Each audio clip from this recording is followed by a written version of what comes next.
parte del equipo de minería de datos y vamos a hablar sobre nuestro tema, bueno, nuestro proyecto más bien. Y en este caso, nuestro equipo pues, está conformado por Eduardo Daniel Estrada de Ochoa y su servidor, Irán Velázquez Hernández. Como bien sabemos, nosotros en este preciso momento estamos sufriendo un altercado, algo que no se vio venir, la pandemia que amenaza es COVID-19. Y en base a esto nosotros hicimos nuestro proyecto como tal. Entonces, nosotros tuvimos el panorama de ver cuántas muertes eran relacionadas a la cantidad de infectados que se producían por la pandemia. Entonces, en base a esto, buscamos información. Encontramos bastante información, pero nos fuimos por los 12 datos que eran justamente oficiales, que mostraban datos verídicos como tal, dentro de páginas como eh, la OMS, te muestran principalmente datos reales. Y en esto, pues principalmente tuvimos la ocurrencia de mostrarnos cómo es que los casos de infección iban reflejados a la cantidad de muertos que se generaban. Y en base a esto desarrollamos todo nuestro tipo de proyecto. Como bien sabemos,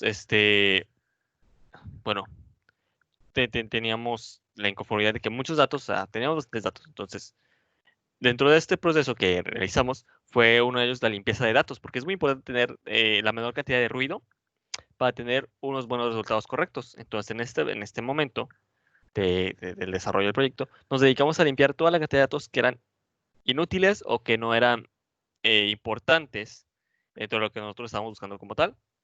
Y aquí fuimos limpiando los datasets para obtener una información mucho más limpia y sin cantidad de ruido como tal. Y una vez que obtuvimos nuestros datos, nos podemos dar cuenta de que nuestra base de datos, bueno, voy a hacer el énfasis, voy a poner la dispositiva de atrás. Tenemos así, y aquí es como nos quedó, mucho más ordenada, mucho más limpia, con datos un poco más claros en este concepto. Y vemos un total de los casos positivos, los aislamientos domiciliarios, los casos positivos desde que empezó la pandemia, los ingresos intensivos, las personas curadas y los fallecidos.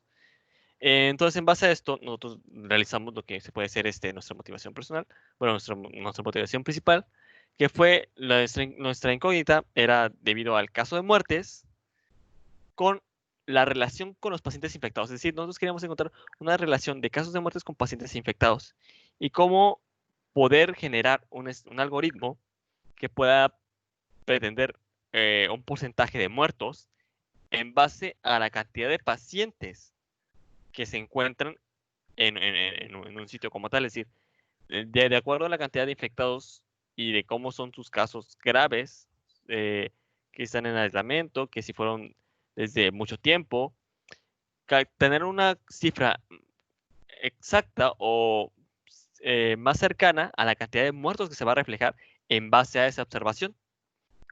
Y en base a eso, bueno, hicimos nuestra predicción, que fue esta búsqueda de buscar una cantidad de brotes y cómo esos se relacionaban principalmente a nuestra cantidad de fallecidos, por defunciones, por la enfermedad como tal.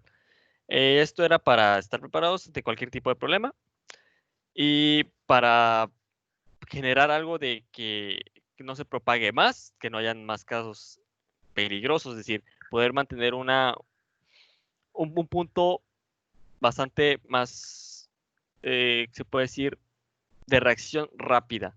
Es decir, en base a una cantidad de casos que se vayan previendo, que se vayan tomando en cuenta y cómo estos van aumentando de acuerdo a ciertos parámetros, tener en consideración qué cantidad de muertos podríamos tener y cómo tratar de evitarlo de cierta manera. Es decir, tratar de minimizar los fallecidos en consideración a la cantidad de infectados como tal. Y aquí nos dimos a analizar nuestros bases de datos en base a tres métodos aprendidos en clase. El primero fue Cummings. No los voy a explicar tan detalladamente, pero uno de estos fue Cummings como tal. Usamos la clasificación. En base a esto hicimos una gráfica y se puede observar en la imagen cómo es que se fue reflejada. ¿Okay? Yo no voy a entrar tanto, mi compañero lo va a pasar a explicar. pero aquí se puede ver principalmente cómo es que se dieron la cantidad de personas fallecidas y parecidos. Y en base a eso, acercar a los centroides como tal y dividirlos en pequeños grupos para ver las características que ellos compartían. Es decir, cómo es que fueron las personas fallecidas, qué características tenían, es decir, si la persona está en cuidados intensivos, si no está en cuidados intensivos, de si lleva mucho tiempo, dependiendo de la edad, de la cantidad de tiempo que llevan dentro de la enfermedad y de la fecha en la que se enfermaron. ¿Ok? El segundo fue un linear model, como bien sabemos. Bueno, como podemos observar, no sabemos. Y en base a esto hicimos un entrenamiento, hicimos pruebas y tuvimos ciertos porcentajes de acierto de cómo iba siendo nuestra línea y de cómo es que se iban reflejando los procesos adecuados dentro de nuestra observación y de nuestro algoritmo como tal. Y el último fue, de hecho, algoritmos genéticos. Bueno, perdón, fue redes neuronales. Y en este fue, mm, tal vez esperamos un poco más de predilección, es decir, apuntábamos un poco más alto a porcentajes de aciertos y cómo es que este se iba desarrollando y entrenando a sí mismo. Pero mm, parece que nos quedó a deber un poco de lo que pensamos en una primera instancia. Este, pero bueno, ahorita va a pasar mi compañero a pasar a explicar por qué tomamos el algoritmo que vamos a tomar. En este caso, pues no les quiero hacer un spoiler de cuál va a ser. Y pues adelante. Ok, ¿qué tal? Mi nombre es Eduardo y pues yo les voy a compartir un poquito de cuál fue el mejor algoritmo que tuvimos. En nuestro caso fue el algoritmo de Linear Model. El Linear Model como tal nos ofreció la mejor cantidad de características, puesto que en base al set de datos que planteamos desde un principio, el cual ya limpiamos completamente toda aquella información que fue innecesaria para poder resolver el problema que planteamos, nos ofreció el mejor grado de predicción. Y pues aquí, como podemos ver, el código pues básicamente fue eh, importar toda la información del dataset y en base a estos datos poder entrenar nuestro modelo y poder obtener un mejor grado de predicción una vez que se entrena la red. Ya podemos obtener un poquito del porcentaje de cómo es que los datos se van formando, cómo es la relación que existe entre los datos de los pacientes que tenemos y cómo es que esta enfermedad del COVID ha ido afectando, cómo es que hay ciertas características que los pacientes comparten y que ha dado pues los resultados que hoy en día conocemos, que pues sí ha ido creciendo demasiado el grado de infectados del COVID. Bueno, ya una vez entrenada nuestro modelo, ya podemos hacer las pruebas correspondientes tal y como se muestra, y ya en base a esto ya podemos implementar la regresión lineal, que pues nos permite identificar cómo es la curva que se hace con estos datos y nos muestra el porcentaje de acierto que obtenemos. Esto es comparando los datos de entrenamiento que tenemos en un principio, y con estos datos de entrenamiento comparamos contra los datos que predice nuestro modelo y obtenemos en este caso un 95.94% de acierto. Bueno, y continuando,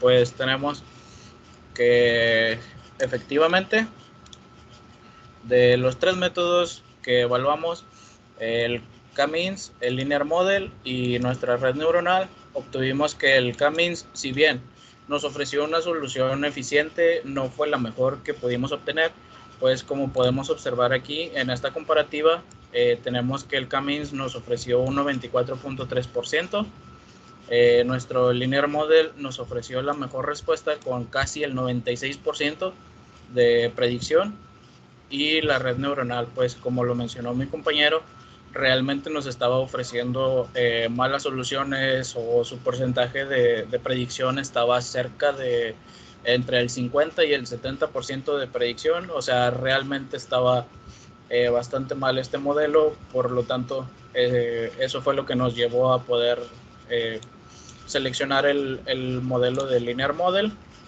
Estas son pues sus ventajas, que pues su porcentaje de acierto pues fue alto, y su recursividad en la información pues sí fue realmente grande. Bueno, en cuanto a los resultados, pues como ya se explicó, este fue el que mejor nos ofreció la predicción que necesitábamos saber para poder contemplar cuál es el grado de afectación que existe en una población, tomando este como primer parámetro y principal, y cuáles son la cantidad de fallecidos que existe debido a esta enfermedad del COVID-19, cómo es que se fue creciendo esta población de infectados y cuál fue el porcentaje de fallecidos que existen. Y aquí hicimos unas gráficas con ayuda del modelo de Power BI. En este caso, pues podemos visualizar toda la información que obtuvimos una vez que se procesó con los diferentes modelos, y en este caso, pues ya es el resultado que obtuvimos al realizar el Linear Model, y esta pues fue la información básicamente que nos ofrece y que nos arroja a la hora de compilar en Power BI la data que obtuvimos.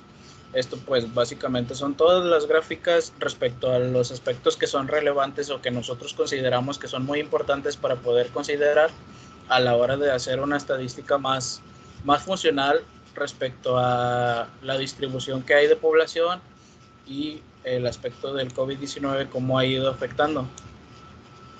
Aquí son los diferentes aspectos. En este caso son fallecidos en casos positivos desde el inicio, que como podemos ver sí fue una gran cantidad de personas las que empezaron a morir durante el transcurso del inicio.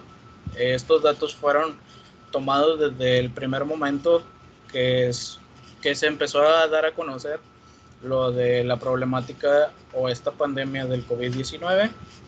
Y pues aquí tenemos otra forma de visualizar la gráfica en cuanto a casos positivos respecto a los anticuerpos que tienen los pacientes que llegaron a los hospitales, y cuántos casos positivos se dieron en base a estos pacientes asintomáticos.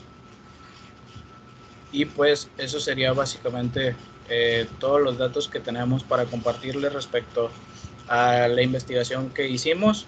No sé si mi compañero Iram quiera aportar algo. No, nada más por mencionar que vamos a incluir la presentación de Power BI, es interactiva dentro del archivo que vamos a subir, por si quiere visualizarlo.